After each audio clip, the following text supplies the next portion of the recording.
మీరు హవిస్సు ఇవ్వడం మానేశారనుకోండి, దేవతలకు ఆకలిస్తుంది. అన్నిటికన్నా అస్థిమితం కలిగేది దేని చేతనో తెలుసా అండి? ఆకలి చేతనే. కోపం చాలా తొందరగా దేని వల్ల వస్తుందో తెలుసా? ఆకలి వల్ల వస్తుంది. నిద్రలేమి చేత రాదు. ఎందుకంటే నిద్ర లేనివాడు కూడా అసలు పరాకుగా ఉంటాడు. వాడేదో మాట్లాడేలా కాసేపు ముందు పడుకోవాలని పడుకుంటాడు. ఆకలితో ఉన్నవాడికి తొందరగా కోపం వస్తుంది.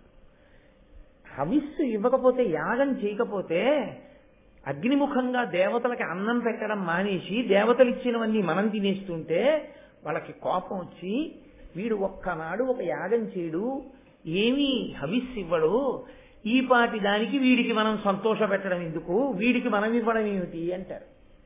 ఏమవుతుందంటే ఐశ్వర్యమునకు కారకములు ఏవో అవి ఆగిపోతాయి. ఐశ్వర్యమునకు కారకము ఏదని శాస్త్రం చెప్తుందో తెలుసా అండి? వేదం ఐశ్వర్యమునకు కారణమంతా వర్షమే.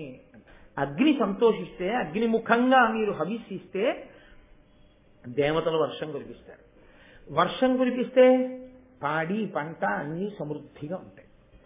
కాబట్టి ఈయన అటు దేవతలకు అన్నం పెట్టి వాళ్ళని భరిస్తాడు, మనకు కావలసిన సుఖాలు ఇప్పించి మనల్ని భరిస్తాడు. మనమిచ్చిన హవ్యాన్ని భరించి దేవతలకు ఇస్తాడు, మనమిచ్చిన కవ్యాన్ని భరించి పితృదేవతలకు ఇస్తాడు. ఇందులో ఎవడెవడు తన పితృదేవతల పేరు చెప్పి ఇవ్వనివ్వండి, ఎక్కడున్నాడో వెతుక్కుని పట్టుకెళ్ళి వాళ్ళకి ఇచ్చేస్తాడు.